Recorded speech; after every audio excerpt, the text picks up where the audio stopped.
Agora tem informação importante e hoje tem um bate-papo bastante oportuno. Amanhã, dia 10 de julho, é o Dia Mundial da Saúde Ocular. Por isso, hoje, dia 9, feriado no estado de São Paulo, a gente convidou para participar aqui do nosso cantinho de bate-papo informação. Ele que é oftalmologista, Dr. Cassius Paparelli. Seja muito bem-vindo, um prazer imenso revê-lo, doutor. Oi, Tatiane. Sempre muito bom estar aqui com vocês. Fico muito feliz. Obrigada pela presença. Doutor, aproveitando essa data, né, amanhã, Dia Mundial da Saúde Ocular, pela sua experiência dentro do consultório, quais são os problemas mais comuns que acometem principalmente os brasileiros quando a gente fala em saúde ocular? Tatiane, é muito importante essa lembrança. Essa data vem puxar esse assunto na população em geral. Só antes da gente conversar sobre as patologias, lembrar que existem estudos que mostram que mais ou menos 80% dos problemas mais graves de saúde ocular podem ser evitados se diagnosticados em fases mais precoces. Então, daí essa importância da conscientização das pessoas. 80% de problemas podem ser evitados. E aí o ideal é a gente procurar fazer uma visita ao oftalmologista pelo menos de quanto em quanto tempo? Então, a saúde ocular, a gente pode tratar da saúde ocular antes da gente nascer. A mãe, durante o pré-natal, ela cuidando da sua saúde geral, fazendo os acompanhamentos necessários, fazendo investigação para toxoplasmose, rubéola, ela já vai estar prevenindo patologias muito graves que podem ocorrer na criança. Por exemplo? Exatamente, a toxoplasmose ocular é uma doença muito séria que pode trazer consequências de cegueira. Então, é uma infecção e essa infecção pode ser transmitida da mãe para o feto. A rubéola é uma doença que também pode trazer opacidades na córnea. Então, se essa mãe é saudável, o seu filho, consequentemente, é saudável. Então, a saúde do bebê começa antes até dele nascer, com a mãe cuidando da sua saúde e fazendo um bom pré-natal. E aí, ao nascer, a criança, hoje, graças a Deus, nós temos uma lei que determina o teste do olhinho vermelho, do reflexo do olho vermelho. Então, hoje, toda criança, quando sai da maternidade, ela passa por uma avaliação que é o uso de um retinoscópio, que é um aparelho que joga uma luz contra os olhos. Essa luz ela é direcionada pelo médico e aí não precisa ser oftalmologista. Os pediatras são muito bem treinados para fazer isso e eles são o braço direito da saúde ocular das crianças, eles são aliados importantes. Ele joga essa luz e essa luz vai entrar pelo olho, o fundo do olho tem essa cor avermelhada, rósea, e ele vai ver um reflexo avermelhado. Só por aí ele já vai poder determinar se a criança não tem opacidades na córnea, que seriam doenças que levam a bloqueio da passagem da luz, catarata congênita e alguns tumores intraoculares muito graves, da família dos retinoblastomas. Esse exame a mãe deve pedir para o médico ou isso obrigatoriamente é feito logo após o nascimento? Obrigatoriamente é feito. Tá. Isso já vem na cadernetinha do bebê. Vem anotado teste do olhinho, negativo, positivo, e se existem dúvidas, os serviços são muito bem orientados a encaminhar ao serviço de oftalmologia. Perfeito, doutor. Daí em diante, a gente recomenda que nessa primeira fase, a cada ano, a criança possa passar por uma avaliação oftalmológica, aonde o oftalmologista vai poder conseguir avaliar pequenos sinais como desvio dos olhos, início de algum problema relacionado aos graus, como miopia, hipermetropia, astigmatismo, que vão atrapalhá-los depois no desenvolvimento escolar. Existe uma situação, Tatiane, chamada de ambliopia. Ambliopia? Ambliopia. Ambliopia é um problema de saúde muito sério. O que trata-se ambliopia? É o olhinho preguiçoso. A gente já deve ter escutado, tem um olhinho preguiçoso. É normalmente uma pessoa que por algum motivo não teve um estímulo visual daquele olho. Seja por um grau alto ou por alguma alteração, uma catarata, um estrabismo. E aí o centro visual do cérebro desenvolve até mais ou menos 7 anos de idade. Passados 7 anos de idade, mesmo que se coloque um óculos, mesmo que se alinhe o olho cirurgicamente, aquele olho não vai enxergar tão bem quanto poderia. E muitas vezes com uma limitação muito importante, levando a consequências desastrosas na vida de um adulto. E mesmo a cirurgia não corrige, doutor? Pode corrigir esteticamente. Tá. Então, o estímulo da visão deve ocorrer até, no máximo, 7 anos de idade. Então, se algum problema for diagnosticado depois dos 7 anos de idade, aquele olho deixou de ter estímulo. O cérebro deixou de ter estímulo e mesmo o olho, aparentemente, estando com uma estética correta, não vai ter a visão adequada. E aí, se eu conseguir identificar isso antes dos 7 anos de idade, eu consigo Quanto mais precoce, nós temos condições de intervir na causa. Então, se é um estrabismo, a gente consegue alinhar os olhos da melhor forma possível. Se é um grau, uma miopia elevada, uma hipermetropia elevada, que é bastante comum, a gente consegue prescrever óculos. Existem situações, às vezes, onde ele já tende a procurar mais um olhinho do que o outro. Então, a gente usa um tampão para fazer como que uma fisioterapia para que ele use o outro olho. É um trabalho árduo do oftalmologista com os pais e o pediatra, mas que vai reverter no futuro de uma criança com uma visão normal. Então, um alerta super importante amanhã, Dia Mundial da Saúde Ocular. É importante que os pais levem de fato os seus filhos, principalmente nessa fase, então até os 7 anos de idade, pelo menos uma vez por ano, pelo menos, ao oftalmologista, para que possíveis problemas sejam identificados e tratados logo do começo. E seria muito importante que toda criança abaixo dos 4 anos tivesse uma consulta oftalmológica completa. Assim, é um momento fundamental na vida do desenvolvimento ocular abaixo dos 4 anos. Ótimo alerta. Doutor, e durante a adolescência e começo da vida adulta, quais são os cuidados e até os problemas mais comuns? Como que a gente pode prevenir ou até os tratamentos mais indicados para cada tipo de problema? Às vezes os pais se deparam com uma criança que está tendo um desenvolvimento escolar problemático, não está indo bem, parece dispersa, tem sono quando estuda.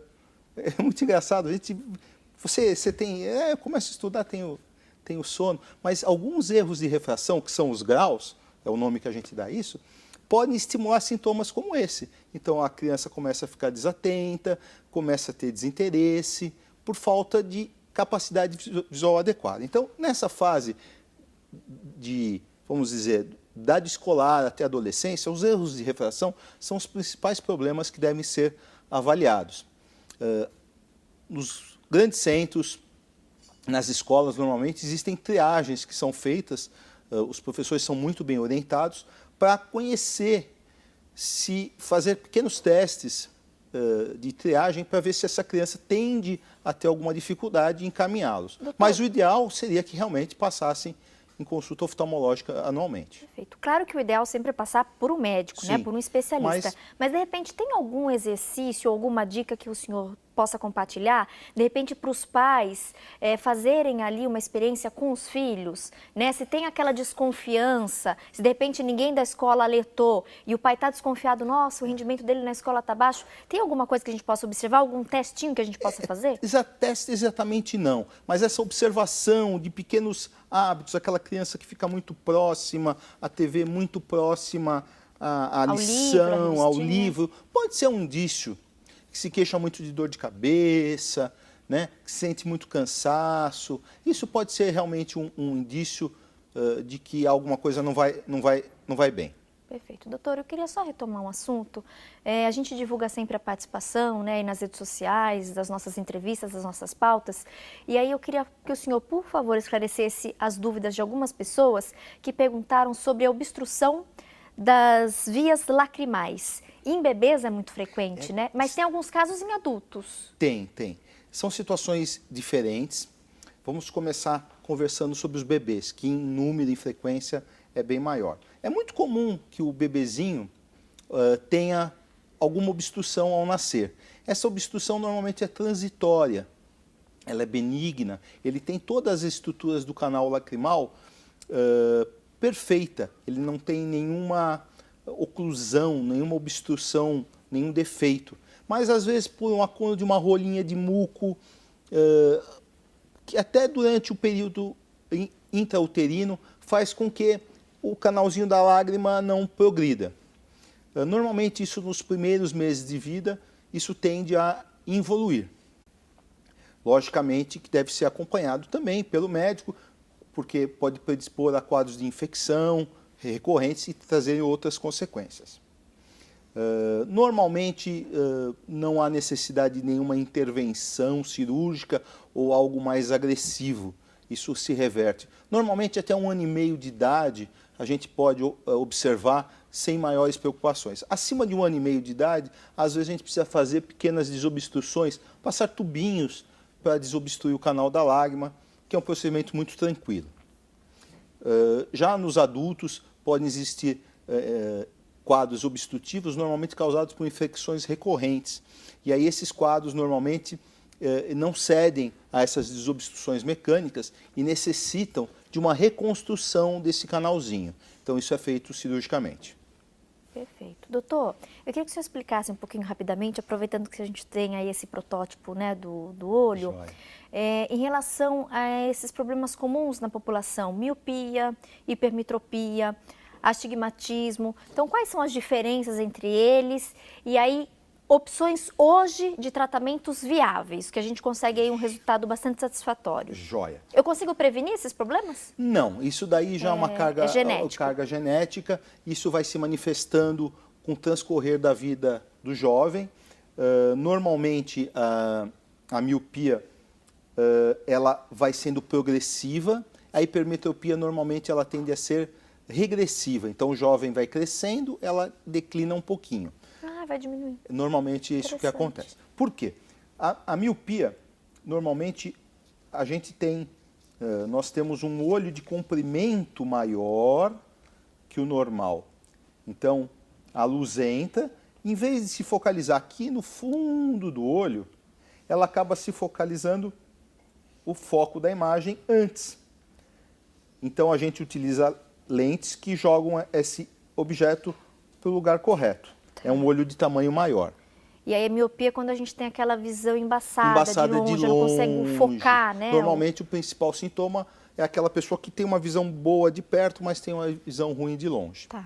A hipermetropia é o oposto, exatamente o oposto. É um olho de tamanho menor, onde a luz entra, incide no olho, e ela, em vez de fazer os raios de luz conseguirem formar a imagem exatamente aqui, vão formar a imagem atrás do olho. Então a imagem aqui fica pré-formada, não fica formada totalmente. Ela é formada aqui atrás. Então, a luz, então, a partir de lentes, ela vai convergir para o fundo do olho. O astigmatismo é quando nós temos um desses erros num determinado meridiano. Você tem uma imagem que se focaliza num meridiano dentro do olho e alguma posição. A gente escuta frequentemente, o meu olho, o meu grau, meu óculos tem um grau ao eixo tal, a 100 graus, a 180 graus, a 90 graus. Esse famoso eixo é a posição onde incide o astigmatismo. E a posição relacionada ao eixo no olho. E aí influencia longe e perto? Atrapalha longe e perto. Porque é aquela sombrinha, é aquela imagem que tem um fantasminha do lado. Perfeito. Mas aí com óculos, um grau específico, eu consigo melhorar. Basicamente, Tatiane, os graus de longe, eles têm resultados muito bons, lógico que avaliados individualmente.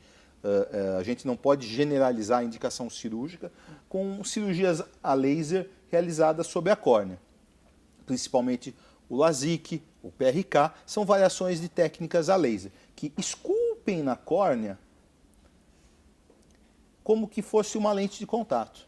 Essa lente, então, vai produzir o efeito que produziria uma lente de contato ou um óculos, regularizando a imagem. Mas isso deve ser avaliado caso a caso, individualmente. Existem questões como espessura, curvatura da córnea, outras patologias associadas que podem contraindicar tais procedimentos. Mas ocorreu realmente um avanço extremamente grande nos últimos anos. Hoje a cirurgia ela é confiável, doutor?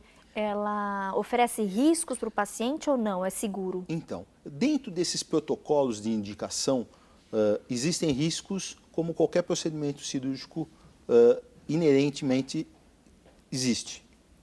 Mas os riscos são muito baixos. Nós temos riscos mínimos quando seguimos esta rotina. Então, essa rotina de um exame clínico detalhado, uma avaliação detalhada das condições de espessura, curvatura da córnea, uma análise dessa pessoa, dos hábitos, até para saber se o que a cirurgia vai oferecer é adequado às expectativas desse paciente, para ele não ficar insatisfeito. Perfeito. Doutor, para a gente finalizar, reforçando que amanhã, então, dia 10 de julho, é o Dia Mundial da Saúde Ocular, tem alguma última informação, algum alerta que o senhor queira compartilhar com o nosso público? Então, um assunto muito importante e rapidinho é assim, uso de colírio.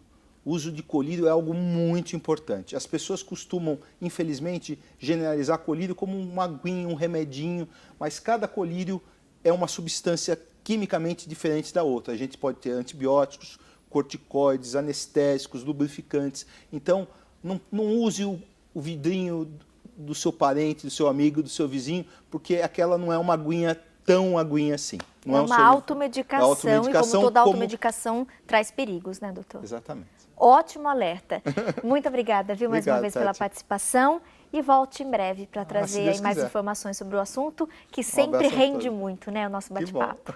Turminha, então, lembrando, cuidado com a automedicação, cuidado com aquele colírio, não é só uma aguinha. Então, a gente tem que, de fato, procurar aí médicos que entendem do assunto e eles sim vão recomendar o uso ou não.